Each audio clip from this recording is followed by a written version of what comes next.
Esse é o podcast Em Defesa da Vida. Se você tem gostado das nossas entrevistas, eu solicito que você se inscreva no nosso canal do YouTube, dê um joia. Se estiver ouvindo no Apple Podcast, nos dê 5 estrelas. Isso é muito importante para que mais pessoas possam ter acesso ao nosso podcast e que possam assistir os nossos episódios. Hoje nós temos um episódio bem especial, que nós vamos estar entrevistando o Dr. José Américo Seixas Silva Júnior, que é oncohematologista, e nós fomos colegas de turma, e desde então ele atua como oncohematologista nos Estados Unidos. E hoje tenho essa alegria de poder estar conversando com o Dr. José Américo, por ele, não só por toda essa bagagem que ele tem, pela formação que ele tem, mas por ele estar atuando como oncohematologista nos Estados Unidos, e com certeza ele vai poder nos falar de como é que está o tratamento oncológico nos Estados Unidos, compartilhar conosco alguns pacientes que ele tratou, porque a oncologia ainda é um desafio para a medicina, né? Aqui no Brasil, nos Estados Unidos, no mundo todo. Como é que você vê, qual é o futuro da oncologia, o que é que você vê de novidade em termos de tratamento oncológico dos pacientes com câncer? Eu acho que a grande coisa nova em oncologia de 2015 para cá é a imunoterapia, né? A gente vai falar um pouco quando a gente começar sobre os casos específicos, mas a imunoterapia realmente está mudando a medicina, não só pelo fato de ser um tratamento muito eficaz, mas porque ele é efetivo em uma grande variedade de tumores. Assim, o que eu sempre ouço de pacientes, eu gosto de fazer essa analogia para as pessoas entenderem bem. Aquela pergunta clássica que a gente sempre recebe de uma pessoa leiga, né? Quando é que vai ter a cura do câncer? Eu falei, a cura do câncer já existe desde 1960. O primeiro câncer curável foi, se eu não me engano, o corocarcinoma com o metotrexato, que foi curado na década de 61, 62, mas é um tumor extremamente incomum. Então, assim, você não dá para você comparar todos os cânceres como se fosse tudo uma coisa só. O que normalmente eu falo para os pacientes é os cânceres seriam como se fossem raças de cachorros. Você tem um cachorro pequeno, que é um piquinês, você tem um pastor alemão, são completamente diferentes. O tempo que eles vivem é diferente, o tipo de comidas que ele come é diferente, o comportamento que eles têm é diferente, a quantidade, se ele é propenso para ter criança ou não ter criança é diferente, o tipo de trabalho que eles fazem é diferente, o tipo de filhote que ele tem empunhado é diferente, então são coisas completamente diferentes. Então, assim, não dá para você comparar um melanoma, por exemplo, com um câncer de mama, são coisas completamente distintas. Então, já existe cura do câncer para vários cânceres. Só que o que não existe é uma cura universal do câncer. Isso é uma coisa que eu acho que não só não existe, como eu acho que nunca existirá. Agora, o que tem de interessante com a imunoterapia é que você está tendo uma resposta excelente a vários tipos de tumores, incluindo tumores hematológicos e não hematológicos, o que é uma coisa fantástica, que a gente não está acostumado a ver.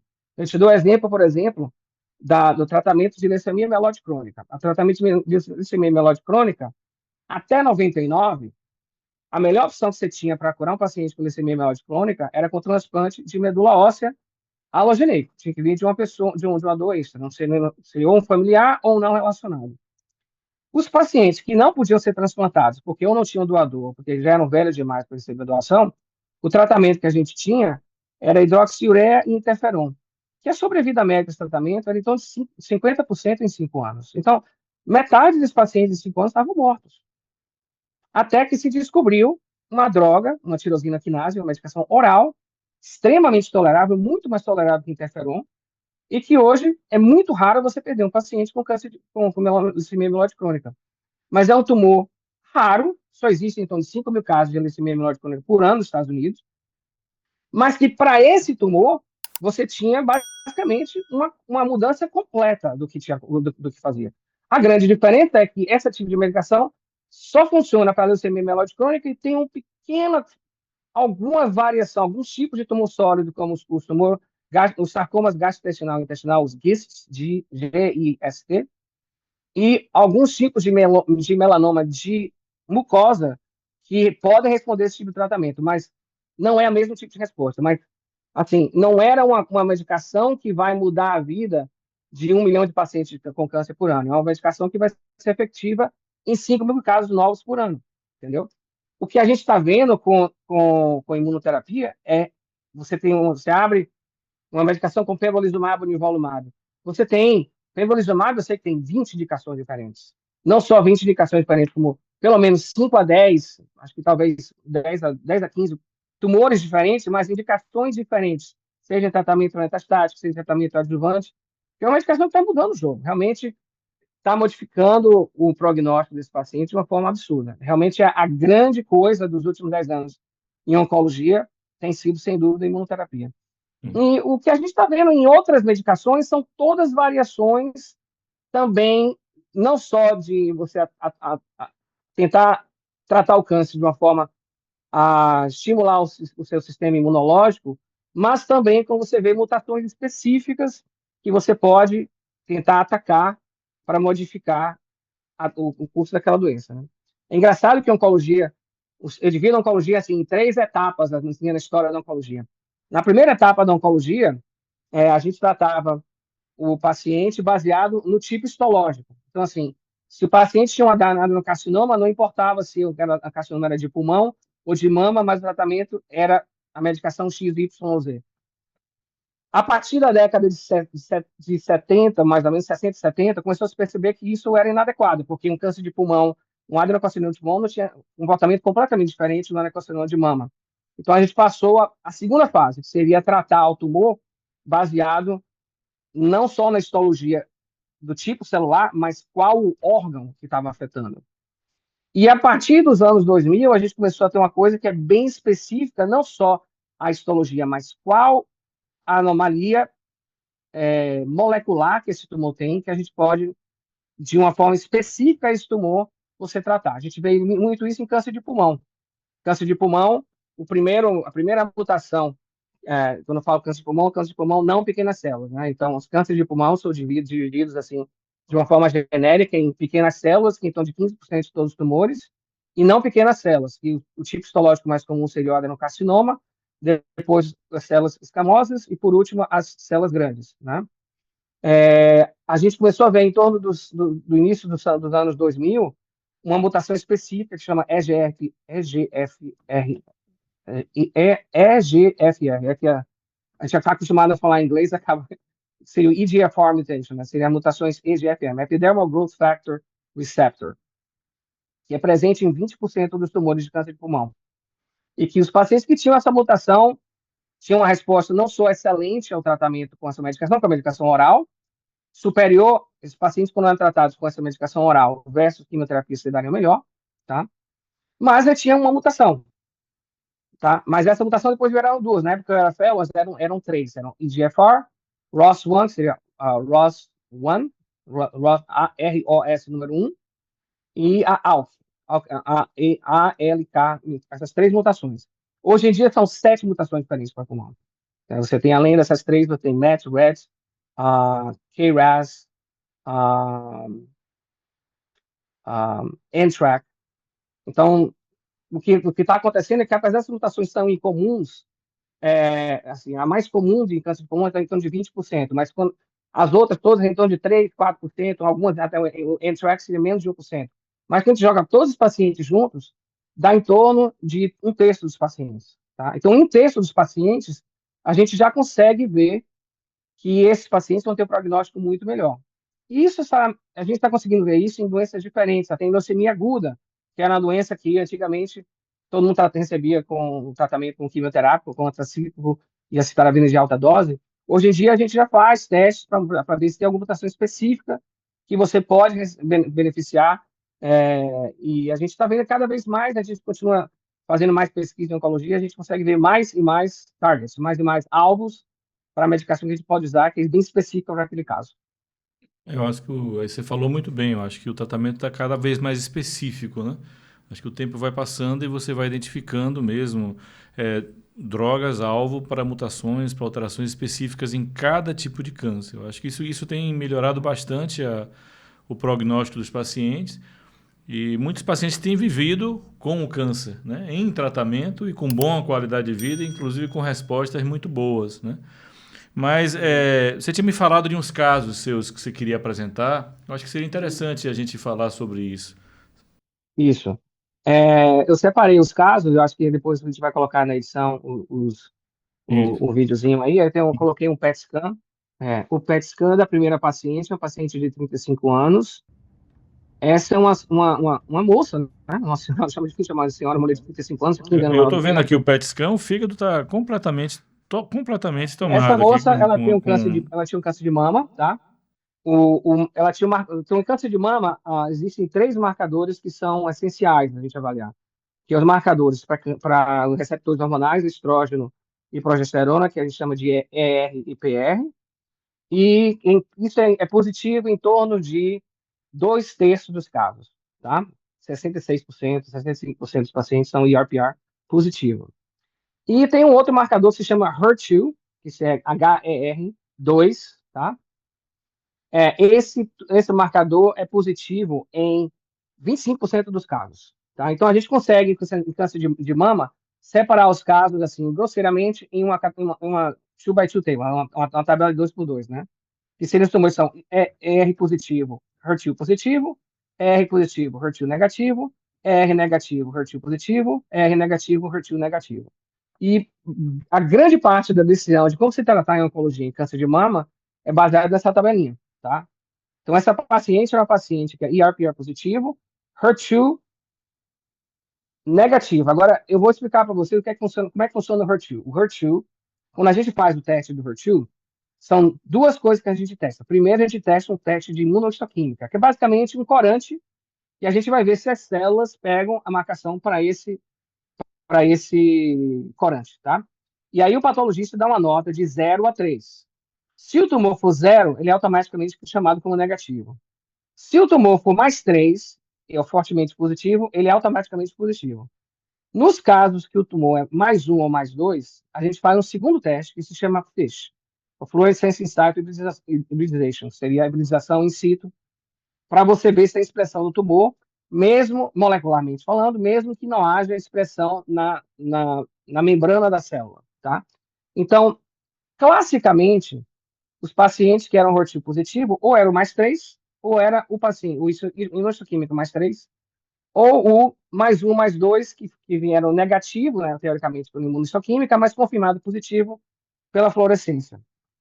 Só que de uns tempos para cá, em torno de uns 5 anos atrás, se mostrou que tinha uma medicação, um anticorpo monoclonal específico contra o HER2, que podia ser usado nos pacientes que são HER2 equivocal, que são os casos que seriam mais 1 ou mais 2 na imunohistoquímica, e que seria negativo na fluorescência, tá? Então, esses casos, tradicionalmente, até 2020, mais ou menos, eram tratados, não receberiam essa medicação que faz a grande diferença, que é uma medicação chamada Herceptin, né? O nome químico é trastuzumab.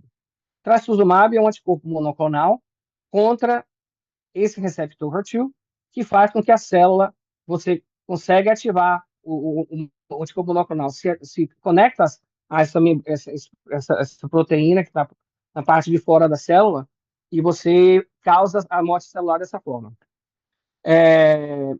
Existia uma medicação nova, que se chama Trastuzumab deruxtecan, que é um anticorpo monoclonal, é o que eles chamam de um ADC, é um Antibody Drug Conjugate. Você tem um anticorpo e do lado do anticorpo você tem uma molécula de um quimioterápico. Então, o que acontece? Quando você conecta a célula, o anticorpo conecta a célula internaliza o anticorpo, e quando estiver dentro do anticorpo, estiver dentro da célula, o anticorpo, o quimioterápico é solto do anticorpo.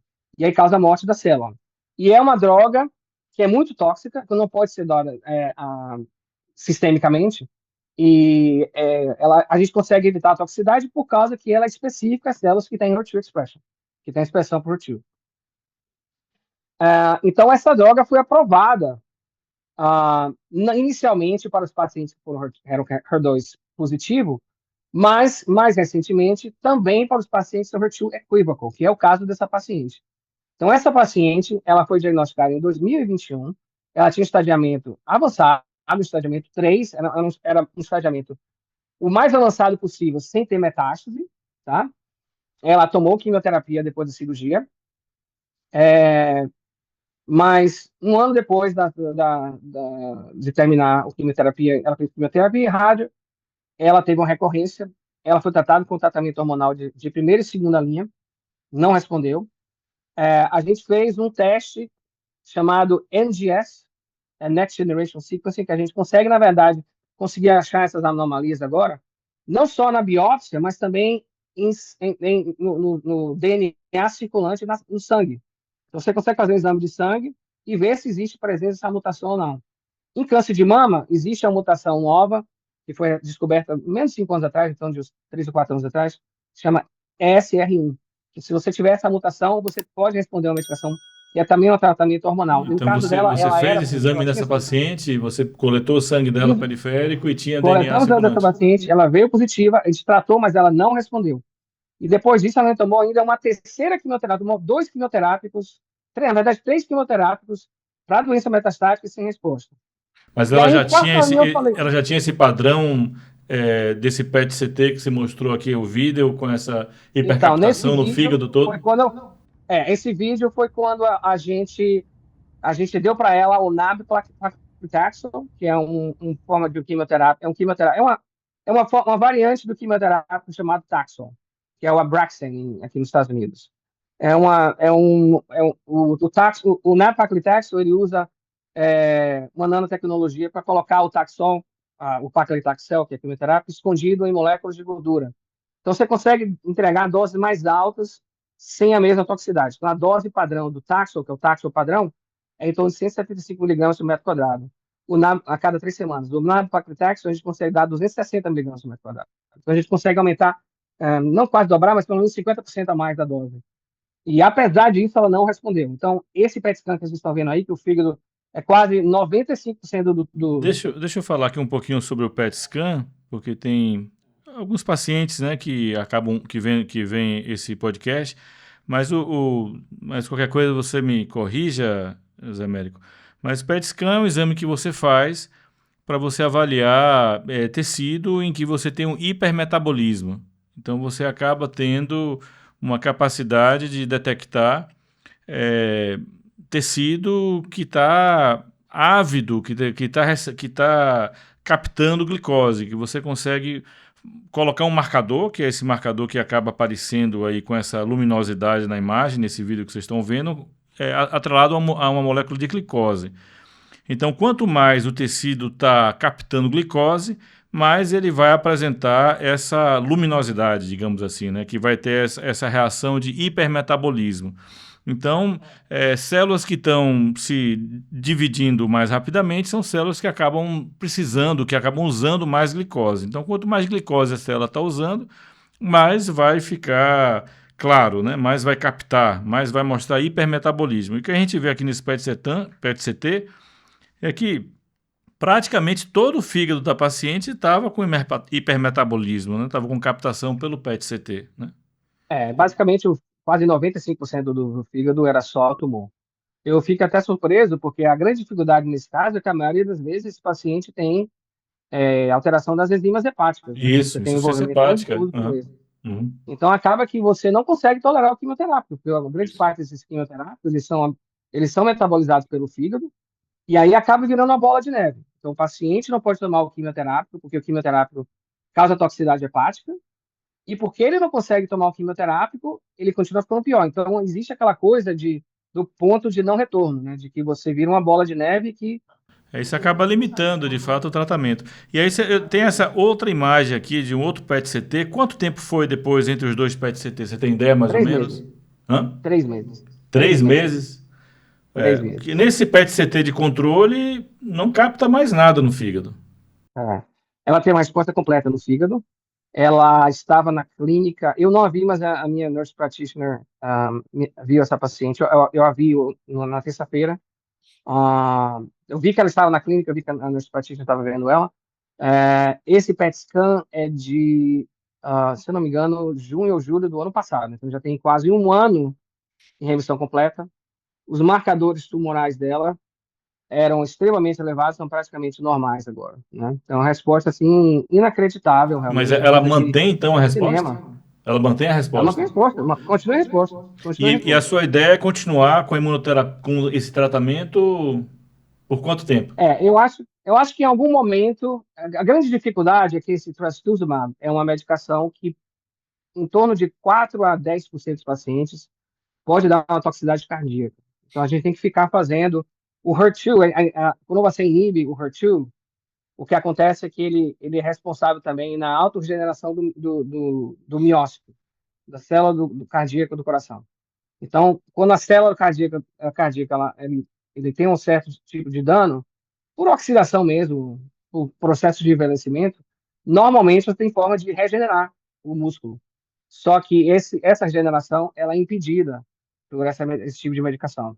Então, alguns pacientes podem desenvolver insuficiência cardíaca. O bom dessa história é que, de um modo geral, todos os pacientes que desenvolvem insuficiência cardíaca por esse tipo de tratamento é uma insuficiência cardíaca reversível. Então, você para o tratamento, na maioria das vezes, o paciente normaliza a função cardíaca. Mas, de Mas fato, foi uma a grande dificuldade de resposta. uma pessoa de 35 anos de idade, em algum momento, eu vou ter que decidir em parar o tratamento. Você Por estava com uma enquanto, a gente paciente, você continua. estava com uma paciente que estava com o fígado todo tomado de metástase hepática. Não, ela tinha. Com aquele PET scan, a sobrevida dela era menos de um mês. Não, com certeza, concordo contigo. Ela realmente, e com, como você falou, com uma limitação de opções de tratamento de quimioterapia por conta do acometimento hepático. Realmente, esse E não caso só isso, ela não respondeu a 3 quimioterápicos diferentes, né?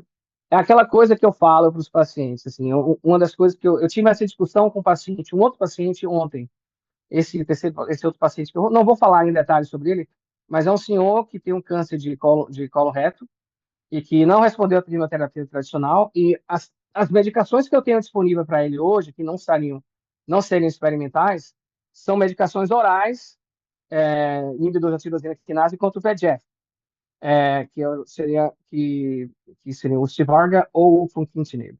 Mas que eu falei para ele que esse é o tipo de medicação que a gente não é uma medicação que a gente chama de home run, né? Que no beisebol, apesar de que eu não gosto de jogar beisebol, mas estando nos Estados Unidos, você tem que tá em parte da cultura deles. O home run é aquele ponto que ele marca, que a bola sai fora do estádio, e é que um ele grande vai lá e ponto, né? faz Que você tem aquela, vários pontos de corre beisebol. completamente Que o cara todos os. corre, o negócio É, todo, tá? é. Então, assim, quando você faz você consegue um home run, é aquela coisa que foi assim, uma resposta como essa paciente teve, né? Uhum. Então, eu falei para ele, só esses três tratamentos que eu tenho disponível, esses 3 tratamentos que eu tenho disponível para você, nenhum deles é um home run. A minha esperança, nesse caso, é tentar manter você vivo e manter você estável até que um home run apareça. E a gente não sabe quando o próximo home run vai aparecer. Entendeu? Então, meu objetivo como oncologista, muitas vezes, é ganhar tempo à espera de que chegue alguma coisa que realmente vai fazer a diferença, porque a gente nunca sabe como o próximo home run vai aparecer em oncologia. É. Aproveitando isso que você falou desse paciente, dessa espera do home run, né, e de ganhar tempo, alguns dos pacientes que a gente ouviu aqui, pacientes que a gente tem tratado, que tem falado aqui no podcast, o que a gente ouve assim de uma forma comum é a forma como que o paciente lidou com a doença. E os pacientes que a gente ouviu são pacientes que tiveram resultados satisfatórios, pacientes com doenças graves, mas todos eles tinham em comum uma visão positiva em relação do tratamento, claro que sabendo exatamente o que é que eles tinham, sabendo qual era o prognóstico que eles tinham, mas tinham algo que eles se apegavam para poder ter força, para continuar acreditando no tratamento, né? Grande maioria isso está relacionado à fé, isso está relacionado também a apoio familiar. Né? Como é que você vê isso? Você como oncologista, você acha que isso é importante no desfecho do tratamento dos pacientes? Sem dúvida, Cláudio, porque se você parar para pensar, o efeito placebo é responsável por resposta em até 5% dos pacientes, né? Então, isso já foi feito testes de oncologia dessa forma, de você dar uma medicação ao paciente, dizer para o paciente que é uma medicação para tratamento de câncer, e que, na verdade, é só um placebo, e que 5% dos pacientes respondem. É o fato do paciente estar acreditando de que ele vai melhorar que fez a diferença no caso desse, né? Então, eu acho que isso é extremamente importante, assim, não só do ponto de vista de você, de ter esse efeito placebo, mas, assim, se você mantém sua autoestima alta, de você ter confiança que você vai responder, a probabilidade de você ter menos efeito colateral à medicação, de você não ser admitido para o hospital é muito maior, né? Então, em oncologia, uma das coisas que eu também falo aos pacientes é que qualquer outro tipo de coisa que aconteça na sua vida tem que parar para o câncer. Isso. porque a gente não pode dar pausa nenhuma, porque o câncer só faz agradecer qualquer tipo de atraso em relação ao tratamento. A gente tem que, na verdade, parar a sua vida e tratar, porque não. E aí, muitas vezes acontece coisa como essa que eu estou te falando, de se por acaso a enzima hepática veio muito elevada, ou o paciente tem insuficiência renal, qualquer coisa que aconteça. Eu tive uma paciente que, na verdade, esse paciente não era minha, uma paciente de um outro médico da nossa clínica. A paciente, ela era esquizofrênica. E ela era admitida para o hospital frequentemente. Eles falaram, a gente vai ter que tratar ela enquanto ela estiver na psiquiatria, porque não dá para parar porque você está tendo ataques de psicose. Não, não dá, porque se você fizesse, ela morrer, entendeu? Então, infelizmente, é uma coisa que a gente tem que dar um pause na vida e o câncer, o tratamento para o câncer é prioridade número 1, 2, 3, 4, 5. Outra coisa que eu ia lhe perguntar também, aqui no Brasil, às vezes a gente vê algumas nas redes sociais, né, alguns tratamentos sensacionalistas, né, que às vezes chegam assim, que caem como vírus, como se fosse um grande tratamento do câncer, e que na verdade são o que a gente chamaria de medicina fake, né? Quer dizer, tratamento fake. E isso acontece também aí nos Estados Unidos, de vez em quando aparece algo milagroso e que as pessoas procuram e acham que vai resolver, e às vezes até abandonam o tratamento oncológico estabelecido para tentar fazer esses tratamentos alternativos, que a gente sabe que não são eficazes e que acaba evoluindo a doença. Isso acontece aí? Acontece menos, e Cláudia, mas acontece também. Por exemplo, aquela história da fosfenilmetonina de 2015, mais ou menos, 10 anos atrás, isso não aconteceu aqui. Não existiu fósforo aqui nos Estados Unidos. Mas o que está acontecendo atualmente é a ivermectina. Então, teve uma entrevista, não sei se Ivermectina? você assistiu. Ivermectina? Ivermectina. Para tratar, Ivermectina. para tratar o quê? Então, teve uma Piolho. entrevista, eu sugiro que se você assista depois, mas tem uma entrevista que o Mel Gibson, o ator Mel Gibson, deu para o Joe Rogan, que atualmente é o maior podcast de entrevista do mundo, falando que ele tem vários familiares que trataram câncer com ivermectina. E eu já recebi 5, 10 pacientes me chegando para perguntar aí, eu posso tratar isso com ivermectina? Não, ivermectina, isso é fake. Não existe tratamento de câncer com ivermectina. E isso, infelizmente, aconteceu aqui, mas é mais ou menos a mesma história da fosfetanolamina que aconteceu no Brasil. Eu já tive uns 2 casos de paciente que resolveu não tratar porque queria fazer um tratamento homeopático. Eu me lembro que tive um caso, isso já tem bastante tempo, de que tem pelo menos uns 20 anos. Foi logo depois que eu terminei meu fellowship, desse, mais ou menos 2004 ou 2005, isso. Era uma paciente com câncer de mama que ela recusava até tratamento hormonal para o câncer de mama dela. E o câncer de mama ela estava ficando localmente avançado, você conseguia palpar na mama. Uma recorrência local que ela teve, né? Antes, depois da cirurgia e da radioterapia. E ela não aceitava o tratamento. Até que um dia a minha enfermeira descobriu que ela estava tomando doses homeopáticas de metotrexato. Eu falei, isso é um quimioterápico. Você está deixando que um homeopata te dê um quimioterápico, uma pessoa que não tem nenhum treinamento em oncologia, e o médico que você acompanha, que eu sou oncologista, não pode tratar com quimioterapia. Realmente é muito frustrante, difícil. Essa paciente acabou morrendo, porque ela não quis receber mais tratamento, e eu falei que se esse era o caso, e ela ia continuar tratamento homeopático, eu não ia poder mais ajudar ela, e pelo que eu vi, ela foi, logo depois, ela foi para um retiro espiritual, e estava super feliz que ela tinha perdido uns 5 quilos, né? Você não está perdendo 5 quilos, você está no retiro espiritual. Você está perdendo 5 quilos porque seu câncer está progredindo, Você entendeu? está entrando em Eu caquexia, costumo né? brincar com os pacientes que na clínica de oncologia a gente não comemora paciente perdendo Perda de peso, a gente peso. comemora paciente perdendo peso. Aí, perda de peso é problema, ganho de peso é problema do endocrinologista e do clínico, não é meu problema. Meu problema é o paciente ganhando peso, né? Se Agora, está ganhando peso com oncologia, que as pessoas estão bem. falando daquele primeiro caso, você botou mais 2 slides aqui que eu estou vendo. Então, a gente, no primeiro slide, você consegue ver aí, a gente tem um anticorpo, né? Então, a molécula de anticorpo é a forma de um Y. Você Uhum. pode ver aí. Então, você tem essa parte de cima que conecta a parte do V do Y, né? Uhum. Que conecta a célula, o alvo, né? Uhum. E a parte de baixo que conecta ao sistema Ah, imunológico, os linfócitos, né? Só que nessa molécula você consegue ver nessa caixinha amarela, o que está do lado dessa caixinha amarela é a molécula do quimioterápico, tô vendo. tá? Então você tem a molécula do anticorpo e Então, ligada a por imunoterapia, quer anticorpo. dizer, com a imunoterapia, o anticorpo vai lá e consegue se conectar com algum Você tem antígeno da essa caixinha superfície. verde, é um aminoácido, tá? Uhum. Um resíduo cisteína. tá? Uhum. Que é por aqui que depois que a célula internalizar o anticorpo, ela, essa cistina vai ser separada, então você vai conseguir separar a droga do anticorpo, tá? E aí, Mas essa droga do anticorpo já acontece dentro da membrana celular, né? isso. Então, dentro da célula, Dentro da depois célula. que a célula fagocita o composto, Já é o segundo aí dentro da slide célula aqui. já, Já é o segundo ele slide que você está separa e aí mostrando, né?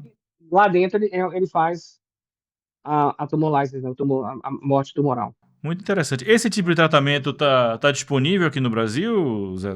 Já está disponível. O nome comercial aqui nos Estados Unidos se chama Enhertu. Eu acho que deve ser o mesmo nome no Brasil. No momento, ela está aprovada. A indicação primária dela é câncer de mama metastático, seja os pacientes sejam HER2 positivos ou os pacientes HER2 equívoco, tá? Mas ela também é aprovada em dois outros cânceres.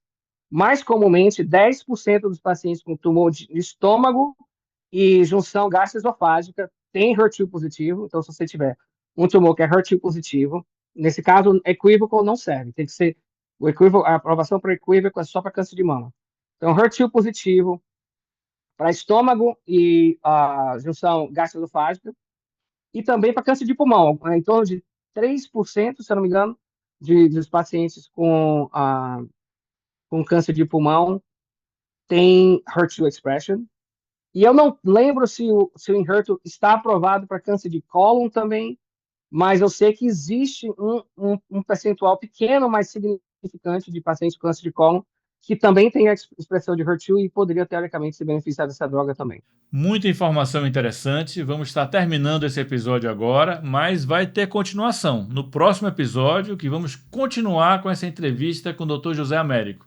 Você que tem assistido nosso podcast, dê um joinha, se inscreva no nosso canal, porque isso é muito importante para que o nosso projeto continue.